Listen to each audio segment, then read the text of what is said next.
ver o conteúdo como um todo na sequência. Então, estamos gravando agora, cuidado com a privacidade. De novo, boa tarde. E sem voltar às explicações, né, eu quero simplesmente ir para o meu material para retomar o nosso curso. Olha, como eu falei para vocês, eu optei por fazer um percurso focado na história do direito. Até a aula passada, nós tratamos um pouquinho da questão do direito nos povos sem escrita e aproveitamos para entrar no tema das fontes do direito. Então, eu fiz com vocês uma introdução falando que, a partir do momento que o ser humano desenvolve a fala, ele já é capaz de criar regras. E nós, então, começamos a refletir quais teriam sido essas regras e de onde viriam essas regras.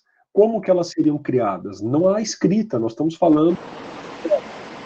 Então, como essas regras seriam criadas? Porque é essencial que haja a transmissão dessas regras. Eu mostrei para vocês exemplos do que a gente chama de leis orais. Então, mostrei exemplos do Zaire e do Congo, exemplos antigos que foram estudados, e também nós refletimos. Eu vou fazer um percurso com vocês da história do direito, em que eu vou puxar outros temas, mas eu vou estar olhando, então, fundamentalmente a questão da cultura. Aqui nós vamos tratar de aspectos que estão ligados à economia, à política, à filosofia, e que estão interferindo na produção do direito. Também, nós temos que nos perguntar onde estão as regras, de onde vêm as regras. Então, nós temos que tratar da questão das fontes do direito.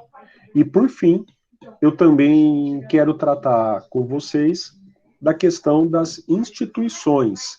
Então, quais são as instituições que existem, quais são as instituições que estão ligadas à produção do direito. Nós começamos falando das fontes do direito. E ao falarmos das fontes do direito, eu disse que, tradicionalmente, as principais fontes do direito são lei, costumes, jurisprudência, fontes negociais. Então, refletimos sobre isso tudo na aula passada. São as fontes formais do direito. Especificamente, na aula passada ainda, tá, pessoal?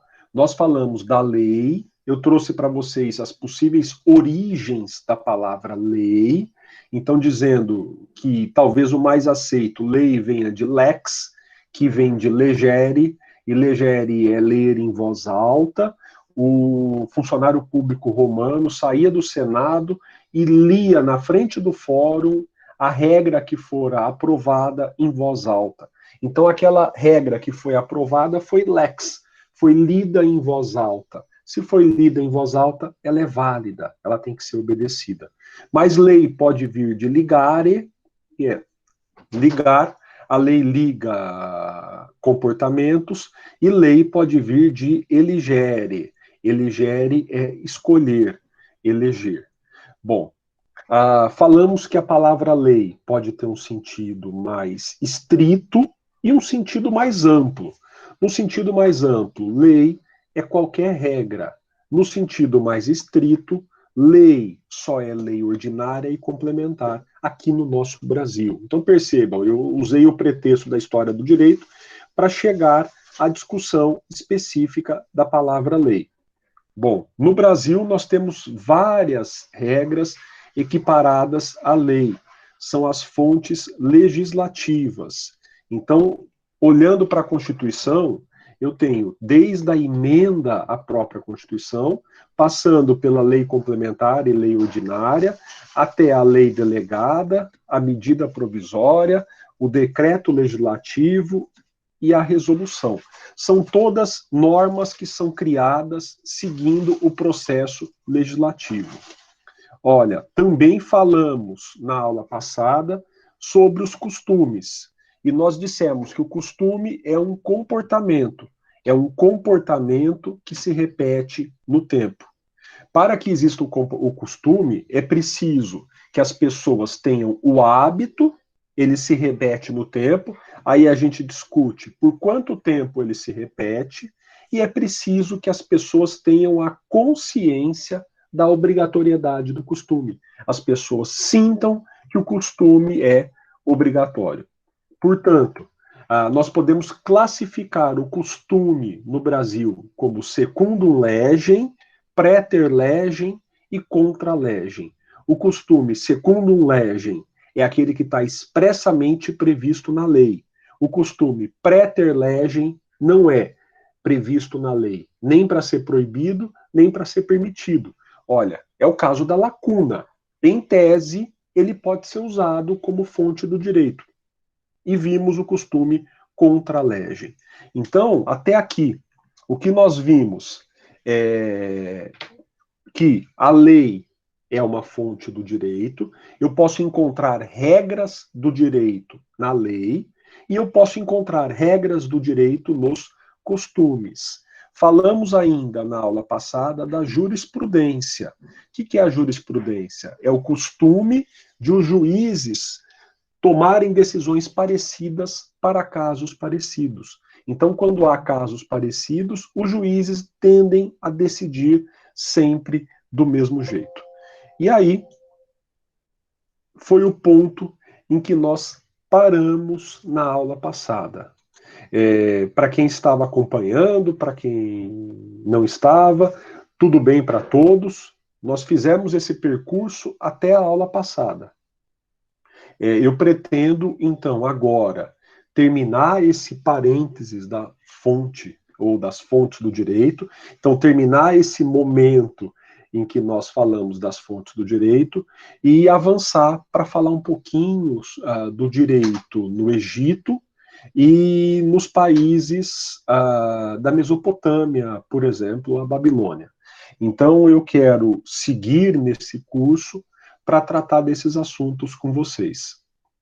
Alguma dúvida, pessoal? Posso seguir?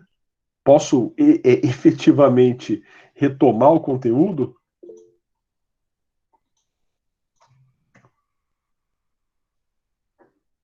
Obrigado aí pelo feedback, pessoal. Então, eu vou retomar, tá bom?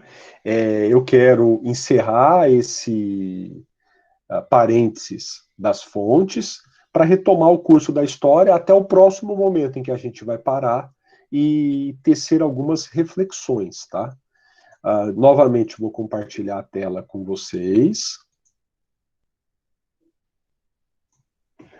Então, eu estou aí compartilhando a tela.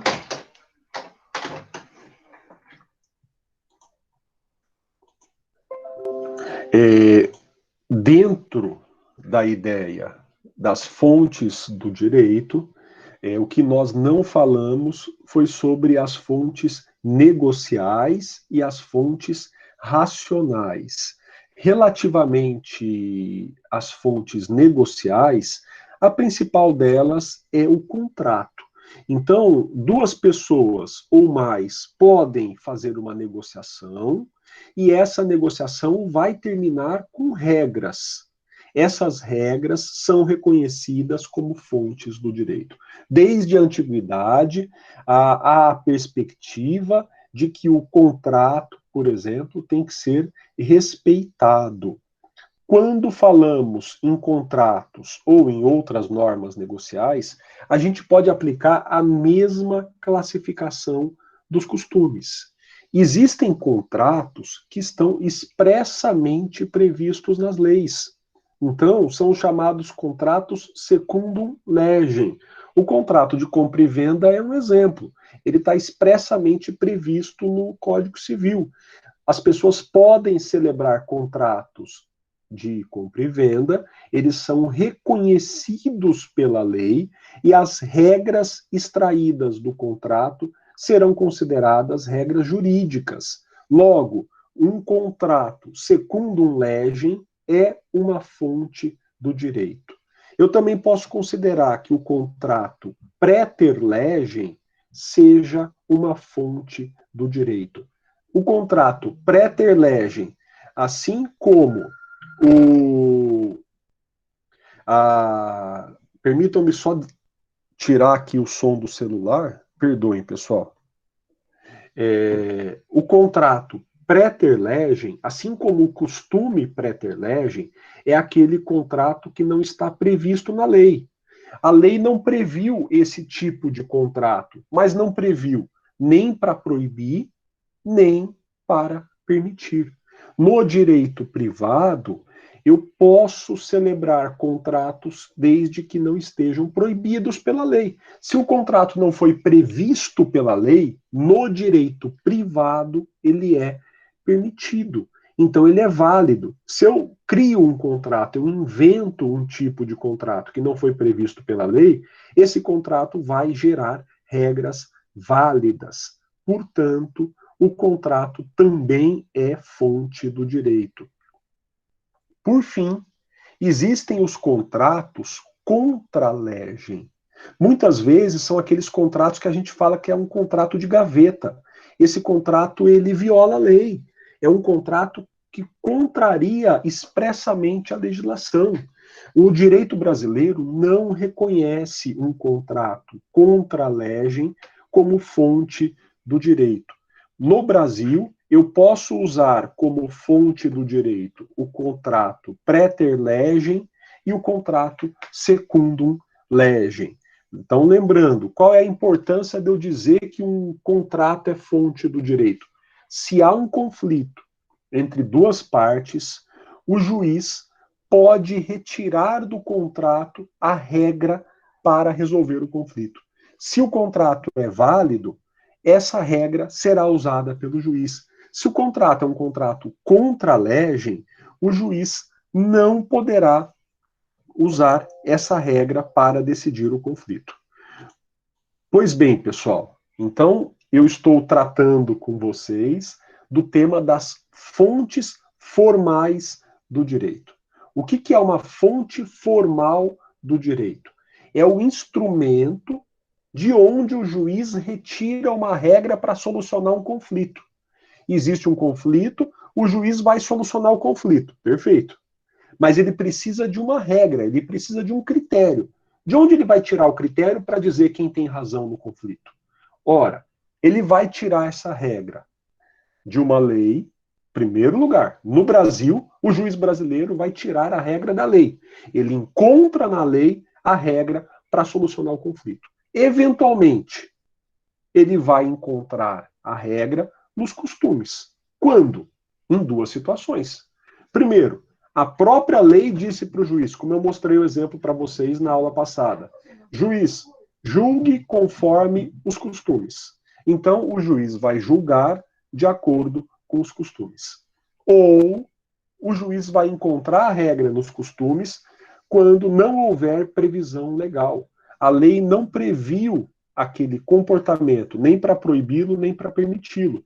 O juiz pode, nesse caso, retirar a regra do costume. Então, o costume será a fonte do direito. Bom, aí nós falamos agora dos contratos, das fontes negociais. E a lógica de análise é a mesma. Existe um conflito. O juiz vai resolver o conflito. E ele percebe que há um contrato regulando o conflito.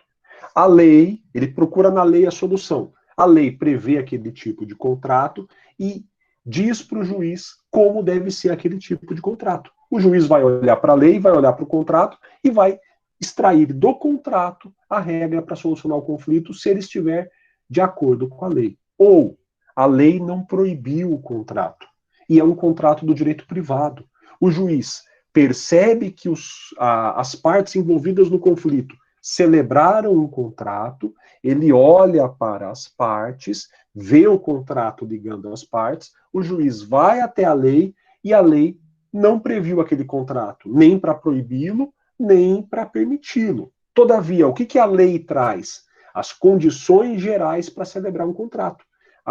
Se os agentes são capazes, a vontade é lícita e é livre, o contrato é válido. E o contrato se torna um contrato praeter legem. O juiz vai extrair desse tipo de contrato a regra para julgar o conflito. Então, esse tipo de contrato vira, de novo, fonte do direito. nesse sentido. Se o contrato viola a lei, se o contrato contraria a lei, ele não pode ser usado pelo juiz para julgar o conflito. Tudo bem, pessoal? Ana Beatriz, a gente pode usar, eu vi a sua manifestação agora, relativamente ao contrato, essa expressão. Existem contratos que são tipificados. Alguns preferem dizer, são contratos típicos, são contratos que estão descritos pela legislação. E onde que você vai encontrar esses contratos descritos na legislação? Muitos no Código Civil, tá? Nominados e inominados, exatamente. Há outros termos até para descrevê-los, tá? O Alan pergunta aí se tem WhatsApp da turma, né? Tem sim, Alan. O pessoal depois passa aí para você, né? Eu não faço parte do grupo de vocês, mas em breve alguém passa aí para você o contato, né? Pode ficar tranquilo que existe. Eu vou avançar, porque, então, lembrando só a lógica do que estamos falando. Eu mostrei para vocês que os povos os povos da pré-história, os povos anteriores à escrita, mas que dominavam a fala, que se comunicavam, que pintavam, que faziam sepulturas, que possivelmente tinham uma cultura desenvolvida, os povos da pré-história podem ter tido regras que nós chamaríamos de direito nascente. Esses povos podem ter criado regras e eles podem ter transmitido essas regras por meio do que nós chamamos de leis orais. Por exemplo, os provérbios. Ora, daí eu parei para refletir com vocês. De onde vêm as regras? Nesse caso, as regras poderiam estar vindo dos costumes, poderiam estar vindo das leis e poderiam estar vindo da jurisprudência. Claro, falar de uma lei para um povo sem escrita é falar de uma lei oral, de uma lei num sentido aproximado. De qualquer modo, abrimos o parênteses para falar das fontes do direito, e é o que eu estou fazendo. Então, nós falamos da lei, o juiz brasileiro vai extrair a decisão da lei, a lei pode falar para ele extrair a decisão do costume, ou, na falta de lei, ele extrai a decisão do costume. No mesmo sentido, a lei pode dizer para o juiz extrair a decisão do contrato, ou, na falta de previsão legal, o juiz diretamente extrai a decisão do contrato. Não são fontes de direito no Brasil. Os costumes contralegem, que contrariam a lei, e os contratos contralegem, que contrariam a lei. Agora, eu tenho que falar um pouquinho com vocês das fontes racionais. O que são fontes racionais? São fontes que derivam de uma reflexão, derivam de um raciocínio. No caso do Brasil, essas fontes são usadas, por exemplo, para preencher lacuna. O juiz tem como primeira fonte para decidir um conflito no Brasil a lei. O juiz analisa a lei e percebe que a lei não tratou do caso. A lei não previu o caso. Então, falta uma norma legal. Existe uma lacuna. O juiz quer decidir o conflito, mas não encontra a lei. Existe uma lacuna. Daí o juiz pode decidir conforme os costumes, artigo 4º da LINDB, ou, faltando costumes, o juiz não acha nenhum costume sobre o hábito, o juiz pode decidir conforme a analogia e conforme os princípios. Alguns dizem que analogia e princípios são fontes racionais do direito. O que é analogia? É comparação. O juiz percebe que para aquele caso não existe lei. Então ele procura outro caso tipificado parecido e aplica o mesmo critério. O juiz percebe que para o caso que ele está julgando não foi feita nenhuma lei, todavia ele procura uma situação parecida e tenta, então, usar a lei da situação parecida para o caso não previsto. Nós vamos estudar isso mais tarde, quando falarmos da decisão. Então, eu vou mostrar para vocês os tipos de analogia. Isso lá na frente, quando estivermos bem na frente na história que estamos estudando. Mas a analogia é um procedimento racional. Então, ele permite, por meio de um raciocínio, que o juiz resolva o conflito. Outro procedimento racional, hoje muito usado no direito, é a decisão com base nos princípios. A rigor, o juiz tem que decidir conforme uma lei. Só na falta da lei é que ele poderia usar os princípios. Os princípios são regras genéricas, nem sempre escritas na Constituição, às vezes escritas na Constituição, mas a partir das quais, a partir dessas regras genéricas, os juízes fazem uma reflexão e decidem o caso.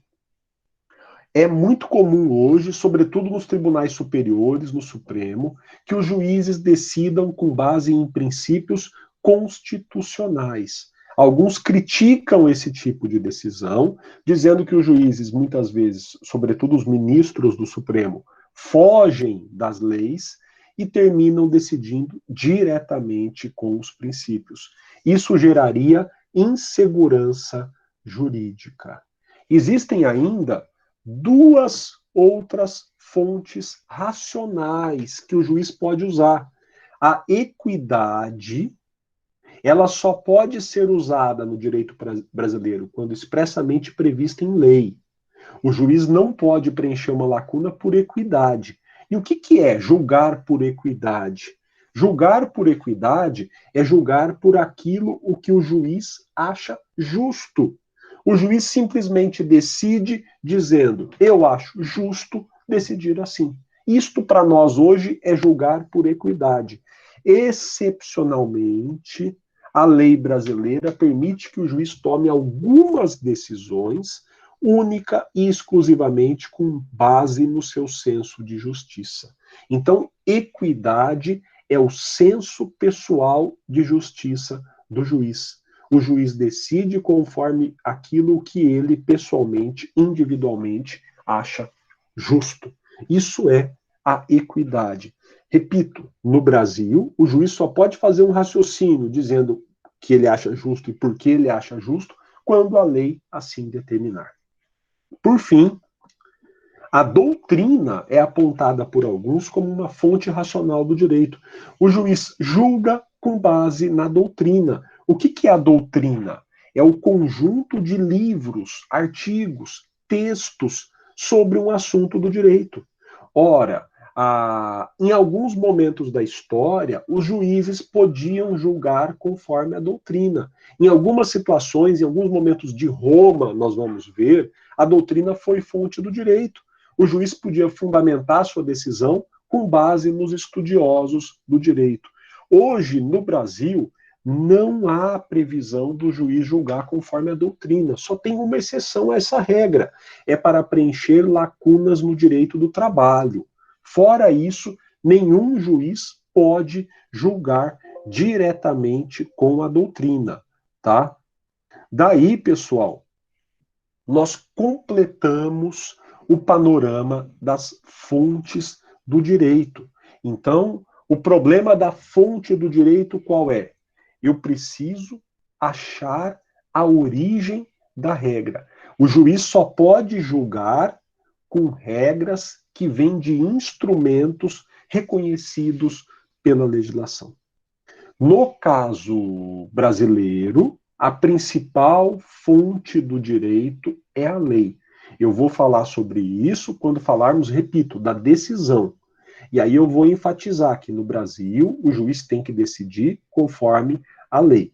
A principal fonte do direito é a lei. O juiz pode julgar, quando for o caso, conforme os costumes secundum legem e praeter legem. No Brasil, também, o juiz pode julgar, quando for o caso, conforme os contratos secundum legem e praeter legem.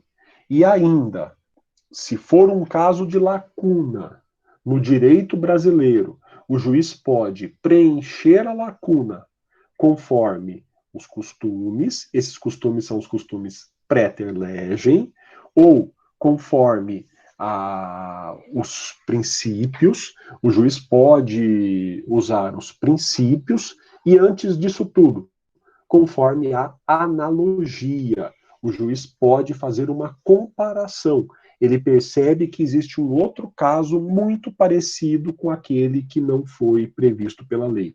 Eu costumo fazer uma reflexão, né, trazer um exemplo, ainda que, por favor, seja um exemplo um tanto absurdo, ou talvez não, mas imagine que um disco voador pousa no centro de São Paulo. Também não sei nem se pousar seria o que a gente fala para disco voador, mas o disco voador pousa no centro de São Paulo.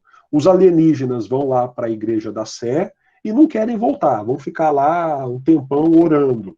Ora, e aí o disco voador começa a atrapalhar o trânsito lá no Largo da Sé, começa a atrapalhar os transeuntes, e surge a dúvida: quem pode pilotar o disco voador? Ora, estamos diante de uma lacuna. Não há nenhuma lei no Brasil dizendo quem pode pilotar um disco voador. O juiz vai julgar aquele caso. Por alguma razão, é feita uma consulta ao juiz e ele tem que dizer quem pode pilotar o disco voador.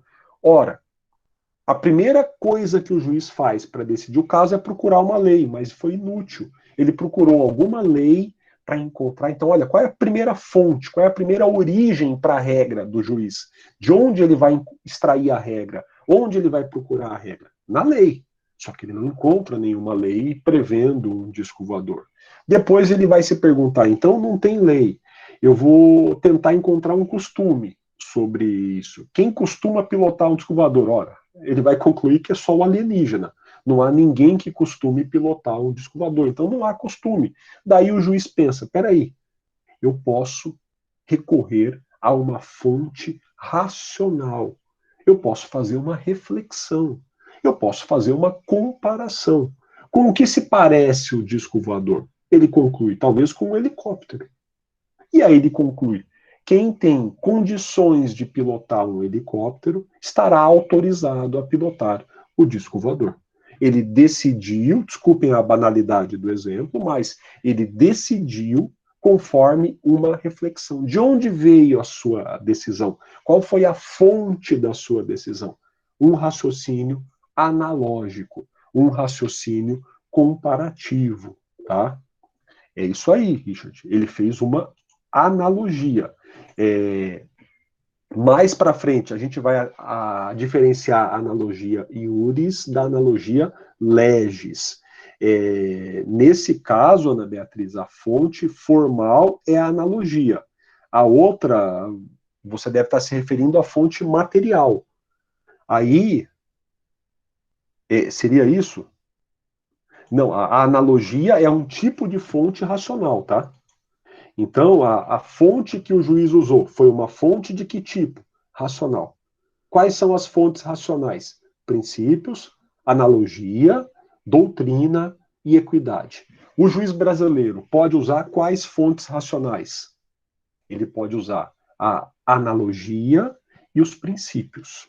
Excepcionalmente, ele pode usar a equidade, aliás, já é excepcional, mas qual é a regra geral da exceção? Ele não achou lei. Se não achou lei, não tem lei prevendo, ele vai usar quais fontes racionais? Analogia e princípios. No meu exemplo, o juiz decidiu pela analogia, como vocês bem perceberam, como vocês bem salientaram no chat. Olha, o juiz decidiu pela analogia, pela comparação.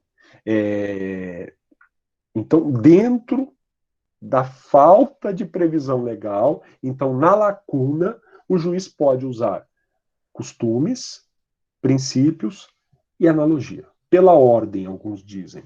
Primeiro analogia, depois costumes e depois princípios. Às vezes, a lei prevê um fato e a lei diz para o juiz, decida uma questão dentro daquele fato, dentro daquele conflito, conforme a sua visão de justiça. Conforme você achar justo. A lei diz para o juiz, decida conforme você achar justo. Me fugiu aqui o termo, desculpa, pessoal. A lei usa um outro termo às vezes a lei diz equitativamente, então decida equitativamente, ela está dizendo para o juiz, decida conforme você achar justo. E o juiz vai decidir aquele caso, aquela questão, conforme o senso pessoal de justiça dele. Nesse caso, ele usa a equidade. Excepcionalmente, isso acontece e tem que estar expressamente escrito na lei. Se não estiver expressamente escrito na lei, não vale a decisão do juiz. E a última fonte racional é a doutrina. A doutrina, ela é mais usada para a interpretação das leis do que como fonte direta do direito. O que é comum? É comum que nós, para tentar interpretar uma lei que existe, e aí a fonte principal é a lei, então a fonte direta é a lei, para tentarmos interpretar uma lei, nós usemos esses raciocínios e a jurisprudência. O que nós usamos normalmente para interpretar uma lei? Nós usamos a jurisprudência, nós usamos, às vezes, a analogia, e nós usamos os princípios. Claro, e, sobretudo, a doutrina. Então, nós muitas vezes usamos as fontes racionais como fontes indiretas do direito. O que acontece o juiz precisa decidir, ele encontrou uma lei, mas ele tem dúvidas quanto a como interpretar a lei. Ele vai sanar essas dúvidas, fundamentando sua interpretação, usando doutrina, princípios, analogias e jurisprudência. Tudo bem, pessoal? Então, este é o panorama das fontes do direito. Muito obrigado novamente, Ana Beatriz. Então, voltemos.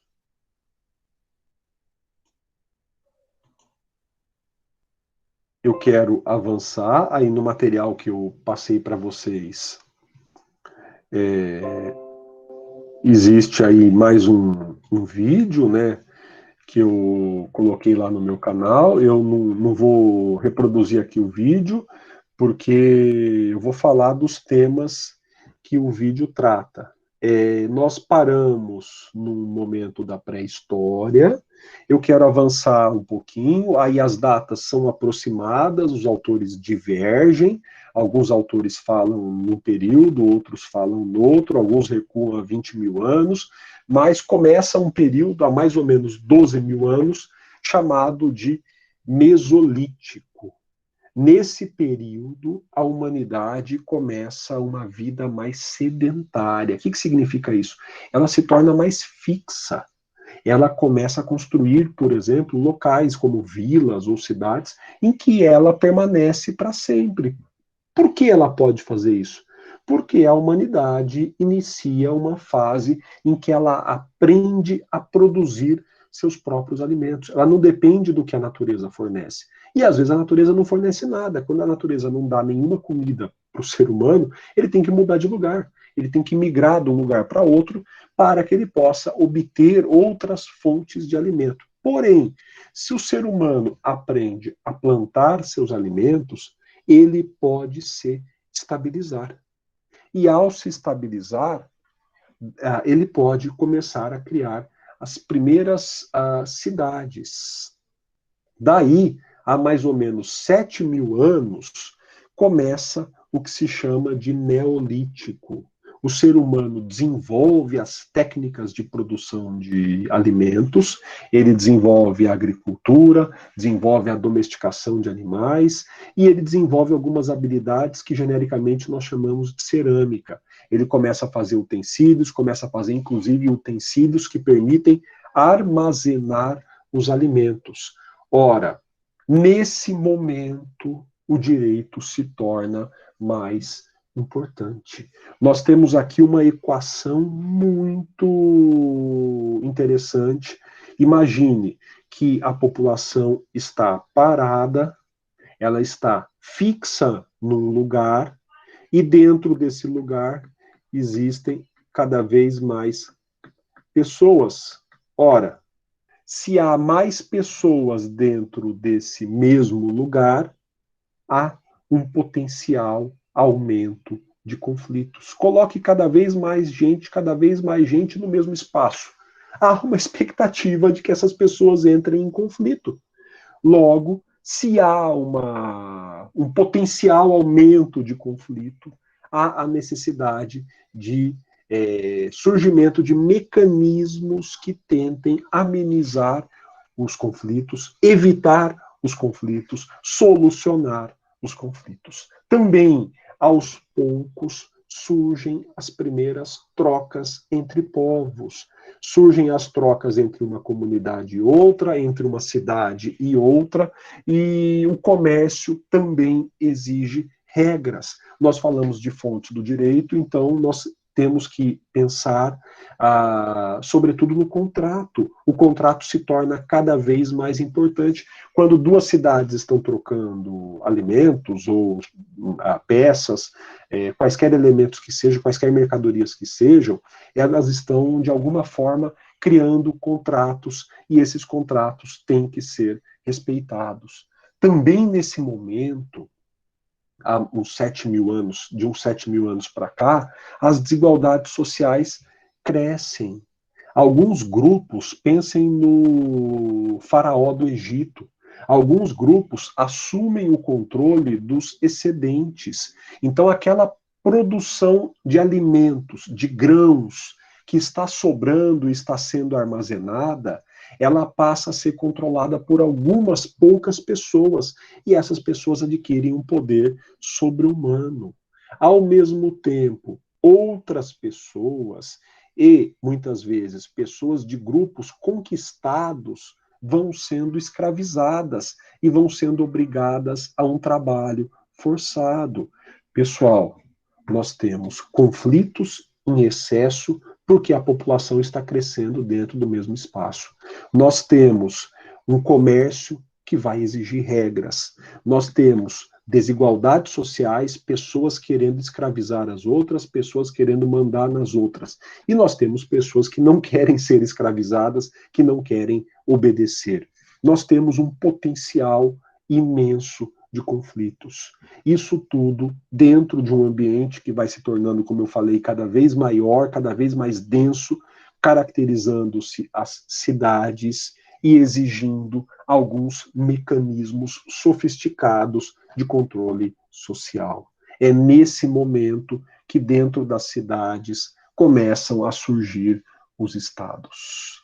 Muitas vezes, esses estados vão reconhecer para alguns, para aqueles que controlam os excedentes, para aqueles que estão numa posição mais favorável, muitos direitos.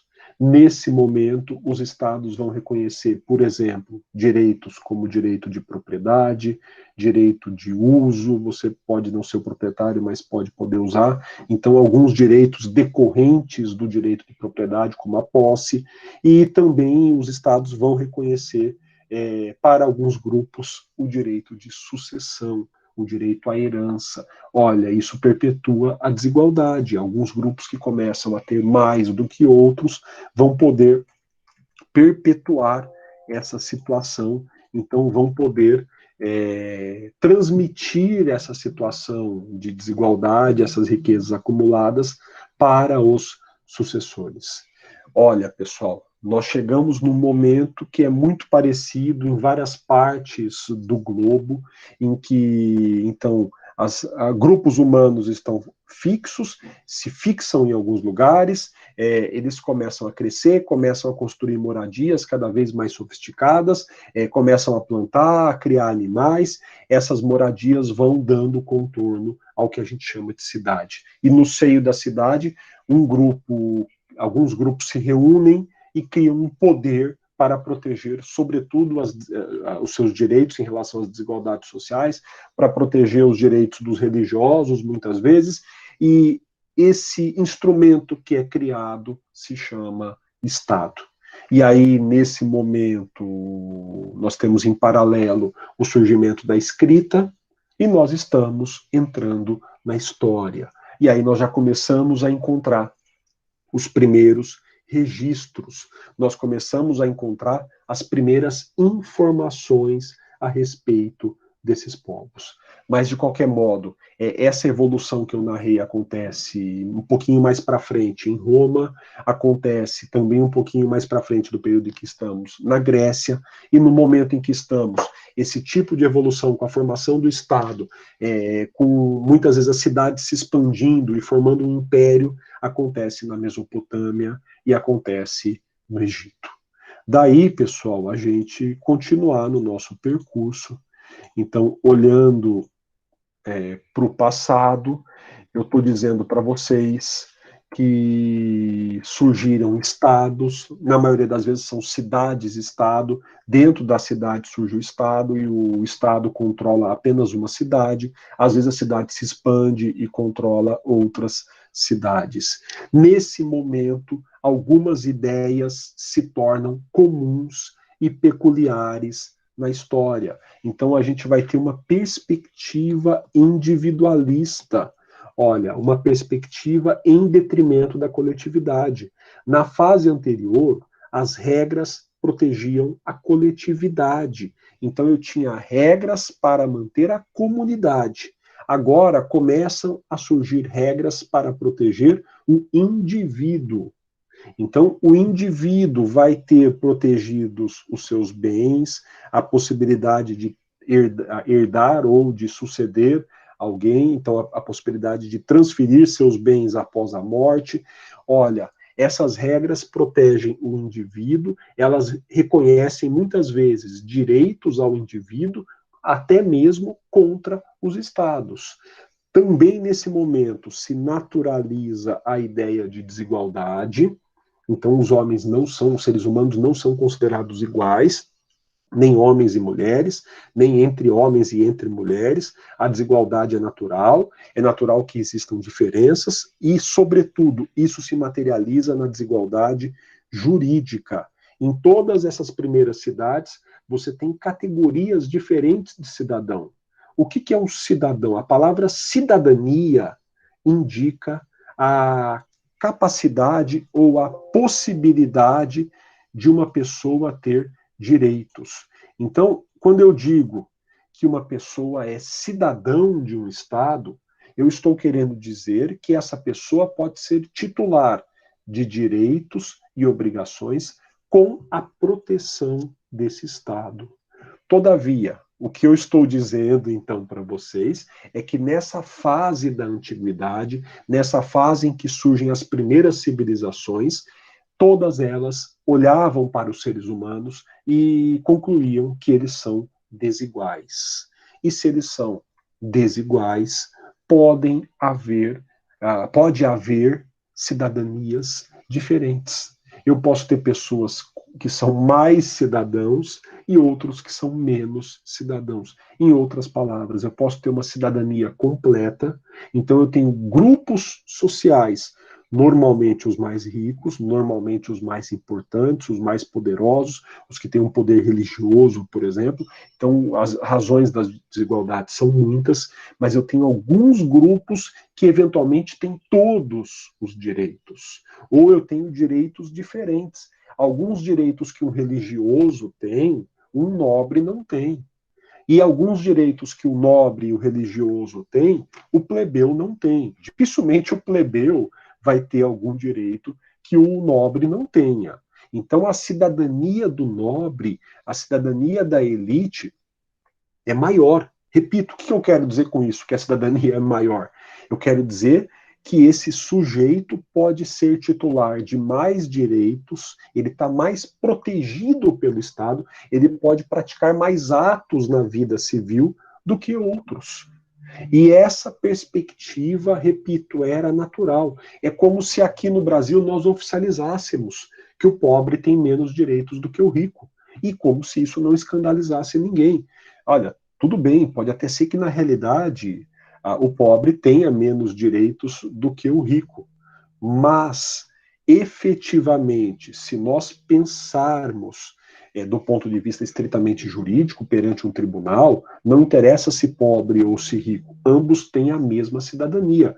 Então, não deveria haver desigualdades. Ambos deveriam estar numa condição igual na sociedade brasileira. Por quê? Porque a nossa cultura, a nossa ideia jurídica é a ideia da igualdade. Ora, naquele momento, então eu puxei aqui um conceito de cidadania, naquele momento, a cidadania era diferente conforme a classe social das pessoas. No extremo, um estrangeiro não tinha nenhum direito em relação àquele Estado. E aí ele não tem nenhum grau de cidadania. Ele não é cidadão. Ele pode, então, portanto, ser escravizado.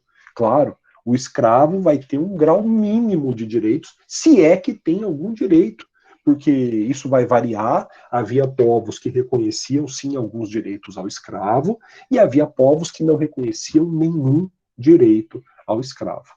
Bom, o que eu estou salientando para vocês é que essa ideia da desigualdade vai justificar cidadanias diferentes e vai justificar fundamentalmente a possibilidade da escravidão.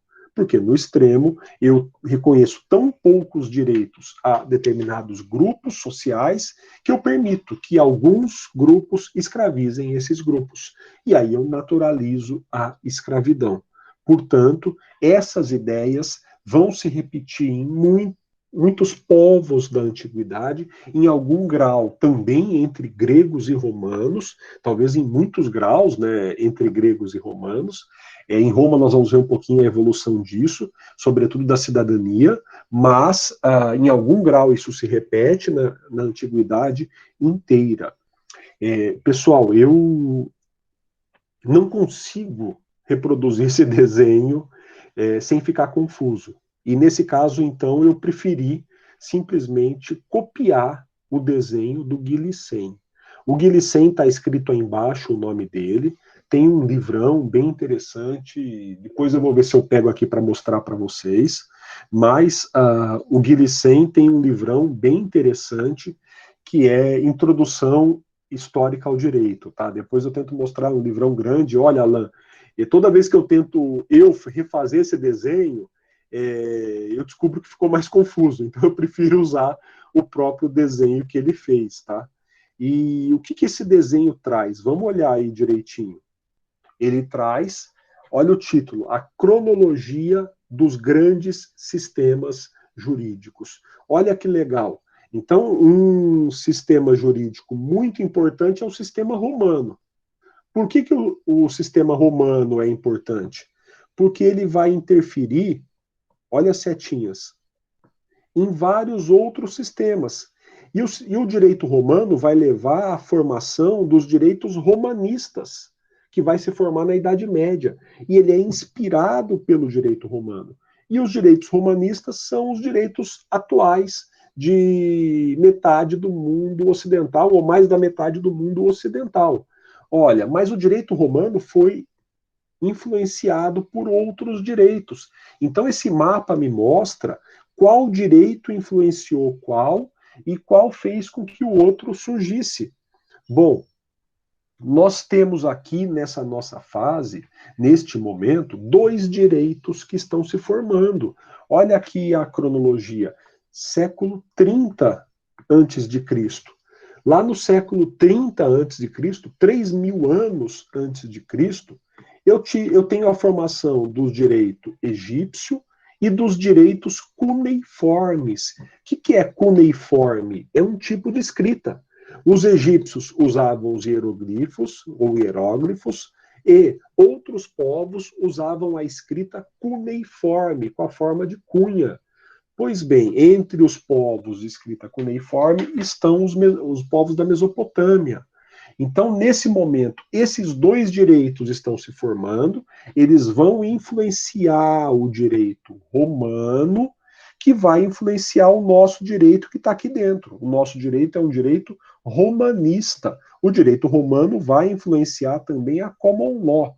Mas, de qualquer modo, no meio disso tudo, né, a gente vai ver alguns direitos no momento em que eles nasceram. Eu quero falar um pouquinho, então, do direito egípcio. Olha, eu tenho poucas informações do direito egípcio, particularmente não sou um estudioso do Egito, gosto de algumas coisas da cultura egípcia antiga, contemporânea, como curioso, mas era uma cultura muito desigual, muito religiosa, de um sentido diferente do nosso, e nós sabemos que havia no Egito, pela escrita, então parte da história egípcia está preservada pela escrita. Infelizmente, a Biblioteca de Alexandria, que era monumental, que tinha grandes registros da história egípcia e da história do mundo antigo, padeceu por causa de um incêndio. Infelizmente, ela pegou fogo e quase todo esse acervo foi consumido pelo fogo. Ora, ainda assim, a gente pode encontrar nos túmulos alguns escritos sobre os povos egípcios, sobre as pessoas que estão sendo enterradas. Podemos encontrar nas pirâmides, em túmulos de faraós, alguns escritos, e esses escritos mostram, portanto, que o Egito desenvolveu um sistema jurídico individualista. Repetindo, como eu disse na ideia geral, então, no Egito, eu vou encontrar regras que protegem o indivíduo dentro do grupo. Não são apenas regras que protegem o grupo. O que nós conhecemos lendo esses textos? Olha, gente, se eu estou lendo fundamentalmente hieróglifos que estão em tumbas, em túmulos, em pirâmides, que eram túmulos para os faraós, eu vou encontrar muitas informações sobre testamentos. Então, muitas vezes eu vejo aí nesses locais informações de testamentos. Então, eu sei que existia no direito egípcio, por exemplo, testamentos, mas alguns escritos falam da vida do funcionário público que está sendo enterrado lá. E aí eu percebo que ele praticou alguns atos administrativos, ele tomou algumas decisões, eu descubro que essas coisas eram reconhecidas no Egito, que elas existiam, havia um Estado forte no Egito, e funcionários que tomavam decisões como se fossem funcionários agindo conforme o direito administrativo. E eu encontro também muitas informações sobre contratos. Uma grande lacuna diz respeito às leis. Eu sei que existiam leis no Egito. Vários textos se referem a leis egípcias. Todavia, até onde eu conheço, nós não encontramos ainda leis que foram escritas no Egito Antigo. Faltam essas leis, faltam os documentos. Eu sei que eles existiram porque eles estão sendo citados muitas vezes, mas eu não encontro essas leis. Aí eu não consigo imaginar como elas seriam. Olhando para o Egito, pensando, portanto, nas fontes do direito. No Egito, eu estou encontrando, eu sei que as leis existem, mas eu não as encontrei. No Egito, eu tenho notícias de contratos, às vezes nós encontramos alguns contratos e, desculpem, esses contratos são também fontes de regras. Portanto, voltando aí para a antiguidade, houve um direito que se desenvolveu no Egito. Alguns historiadores do direito se aprofundam no direito egípcio, é interessante. E eu sei do direito egípcio que ele se desenvolveu bastante no sentido individualista, pessoal. Então, há proteção à propriedade, indivíduos celebrando contratos, indivíduos deixando testamento, inclusive, para outros. Por outro lado, se eu não encontrei leis no Egito, quando eu falo da Mesopotâmia, eu tenho, talvez, o grande marco da cultura legislativa antiga, que são os códigos antigos. Na Mesopotâmia, ao contrário do Egito, nós encontramos vários trechos de códigos, alguns códigos quase na íntegra. Então, o que nós chamamos de código? Há uma lei bem extensa, né? O código é um tipo de lei. E os primeiros códigos conhecidos foram feitos pelos sumérios, pelos acadianos, pelos hititas, pelos assírios e, sobretudo, pelos babilônios. São povos da chamada Mesopotâmia. E, normalmente, os códigos daquela época eram compostos por cerca de 30 artigos. Eles falavam de comportamentos concretos e davam caminhos aos juízes. Eu vou trazer exemplo para vocês daqui a pouquinho do Código de Hammurabi. Claro, se eu for eu sempre falei Código de Hammurabi, mas em português o correto seria Hammurabi, porque a oxítona terminada em i não é acentuada, então a palavra não é acentuada, Hammurabi. Mas eu vou falar Hammurabi, como eu costumo falar, correndo o risco de perpetuar o erro, tá? Então o Código de Hammurabi, que especula-se seja de 1694, é um código, é um conjunto aí de mais ou menos 30 artigos, que foi feito pelo rei Hammurabi, da Babilônia. Ora, esse código, ele está preservado em pedras. Então, o rei Hammurabi espalhava pelo império dele, ele conquistou algumas cidades vizinhas e criou um império na Babilônia. Ora, ele espalhava essas pedras que vocês estão vendo aí, e essas pedras continham os textos do código, na escrita cuneiforme. Então, o código estava entalhado na pedra. Por que ele fazia isso? Para dar publicidade. Ele conquistava a cidade e colocava essas pedras. Então, ele colocava as pedras para que todos pudessem conhecer suas leis. Ora, esse código é o mais importante do período. Ele é famoso até hoje e ele foi descoberto na íntegra. Nós conhecemos todos os seus artigos. No caso, desculpem, são 282 artigos. Havia, sim, em argila, então vocês viram a pedra lá com todos os artigos.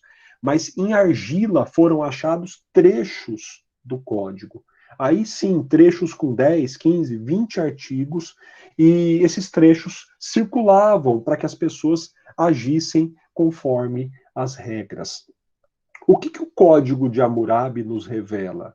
Que já em 1694 a.C., o direito privado era muito desenvolvido. Havia muitos instrumentos contratuais, havia regras de empréstimo de dinheiro, havia regras de crédito, regras de troca, compra e venda de bens. Então havia muitas regras mostrando o grande desenvolvimento do direito privado que acompanhava o próprio desenvolvimento do comércio. E uma das grandes características do Código de Hammurabi é a lei do talião. Então, o que é a lei do talião? Ela é um princípio de equivalência entre penas e crimes. Permitam-me falar disso com vocês. Olha, a lei do talião.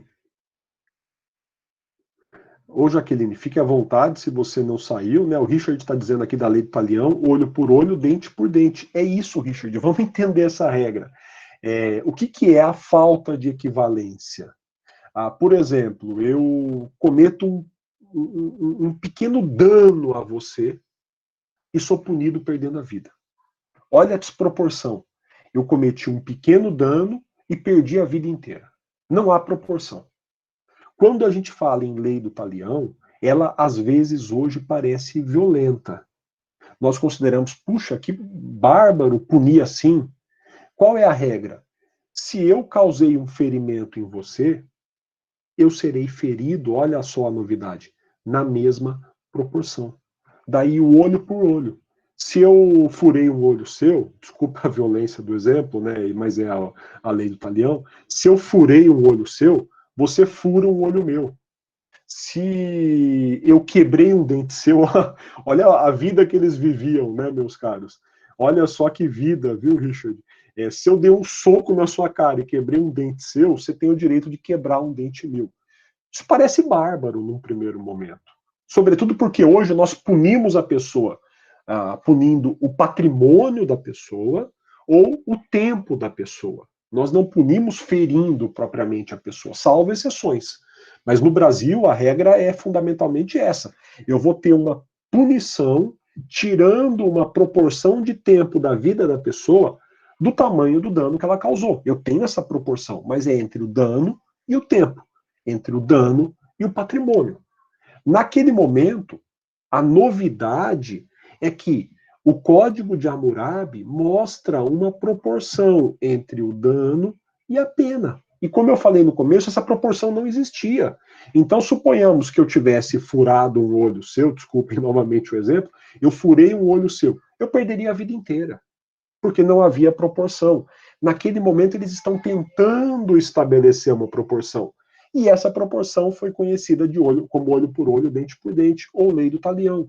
Então eu vou ser punido na exata medida do crime que eu pratico. Então essa é uma primeira característica que a gente encontra no Código de Hammurabi.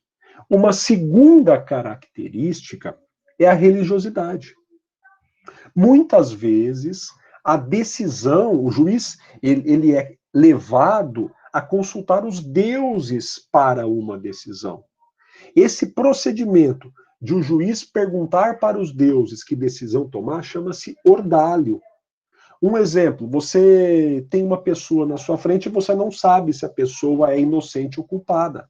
Você faz um longo caminho de carvão em brasa e manda a pessoa andar pelo carvão em brasa. Se depois de andar pelo carvão em brasa seu pé estiver ferido, é porque essa pessoa é culpada. Se o pé não estiver ferido, é porque os deuses protegeram essa pessoa para mostrar que ela é inocente. Olha, essa é uma lógica que era aceita naquele momento. Só que o grande deus do Código de Hammurabi é o rio. Então eu não sei se uma pessoa é inocente ou culpada. O que eu vou fazer? Eu vou amarrar a pessoa e jogar no rio. O Deus Rio vai decidir. Se o Deus Rio devolver a pessoa amarrada para a terra, é porque ele está dizendo, ela não é culpada. Se o Deus Rio engolir a pessoa, ele vai dizer, quer dizer, a pessoa morrer afogada, ele vai dizer, essa pessoa é culpada e eu vou castigar. Esse tipo de procedimento, repito, chama-se ordalho. Para nós, Alain, é totalmente ilógico.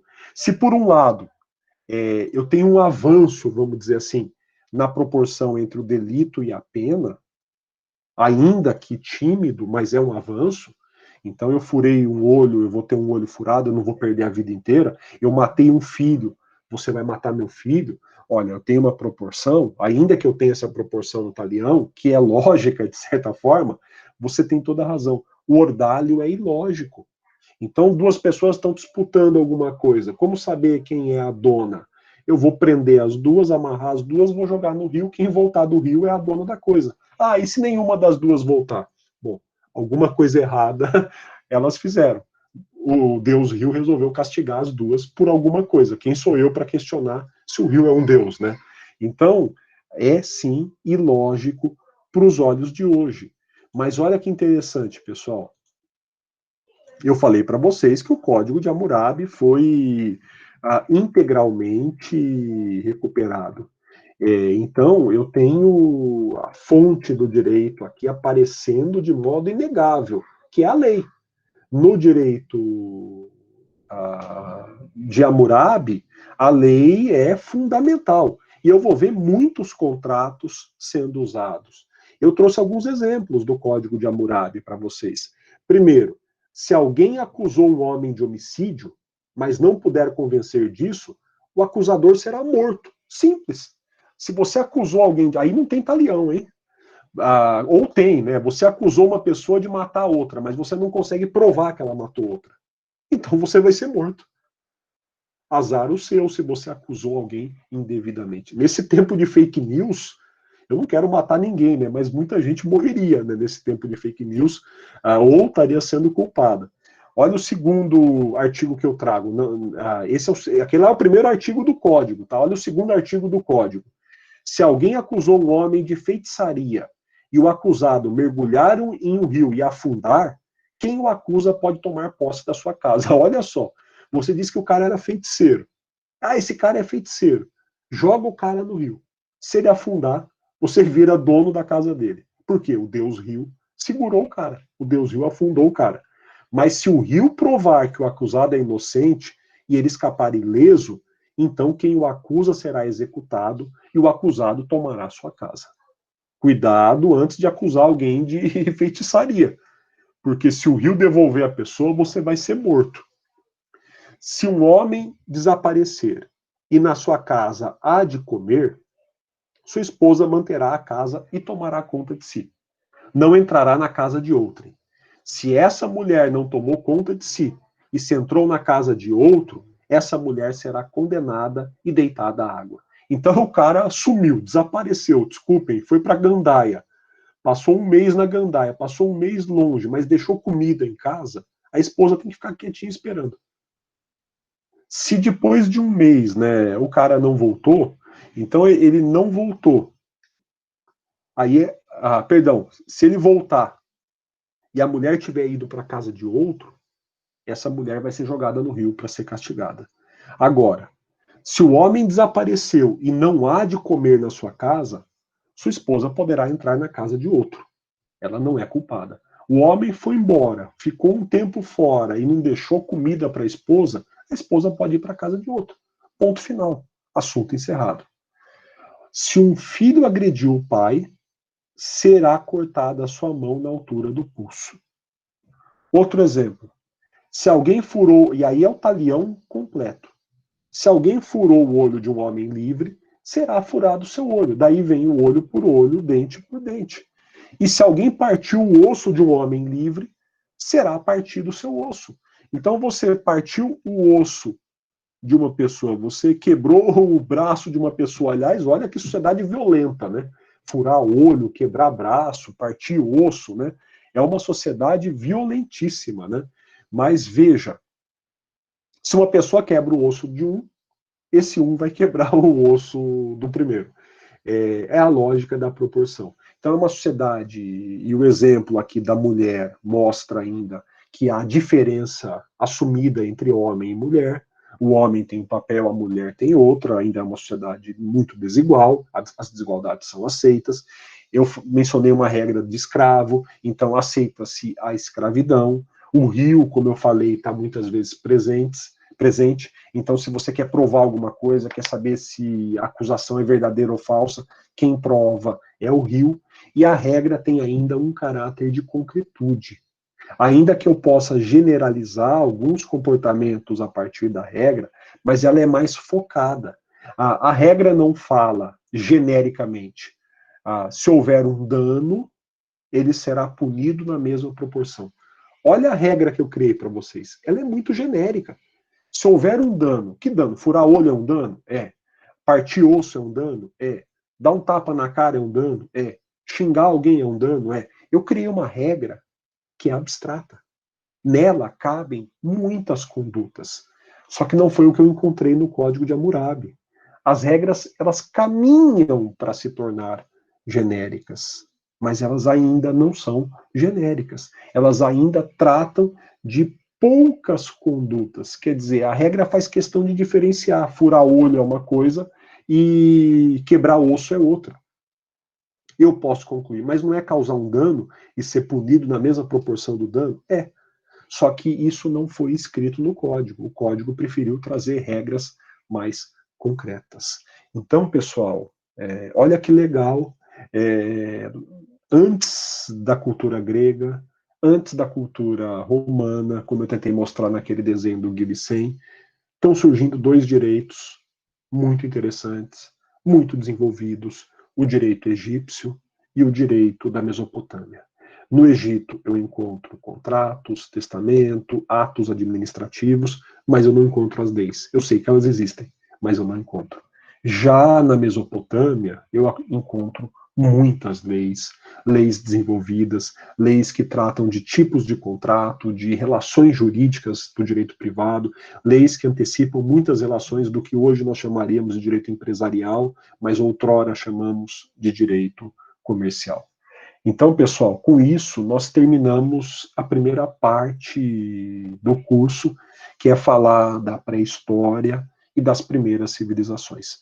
Eu vou postar durante a semana, no mais tardar no fim de semana, o material da segunda parte, e aí nós vamos falar da Grécia, um pouquinho da filosofia, vamos entrar em Roma, e vamos falar do direito romano, que é o direito que vai influenciar o nosso direito e quase tudo o direito ocidental. E aí eu vou aproveitar também para fazer outras considerações com vocês. Então, a partir da próxima aula, eu vou passar o novo material e o novo questionário para vocês. Eu ainda não tenho a resposta dos prazos, tá? Daniela, combinamos, né? Eu não tenho ainda essa resposta dos prazos. Mais ou menos, eu sugeriria para vocês respeitarem o prazo da D1, perdão, da entrega da A1. É isso aí, Alan. Se vocês puderem já fazer, porque eu terminei agora o ponto, vocês vão ter aí mais uns 15 minutos hoje, mais uns 15, e manda ver, pode fazer do jeito que vocês quiserem, como acharem, como ficarem mais seguros. Então, vejam aí, daqui a pouco eu libero as notas, tá? E eu tendo a aproveitar, vale só 10 pontos, mas depois eu completo os outros 10 pontos da potencial A1 no sistema para vocês, tá? Eu faço mais uma atividade que vai valer 30, ou que vai valer 10, e mais uma que vale 10, 10, 10, até chegarmos aos 100 pontos. Tá bom, pessoal? Então, tentem pensar, acho que é dia 22 ou 23, a entrega da A1, eu vou checar isso aqui agora, estou checando, tá? Eu vou também encerrando aqui a gravação,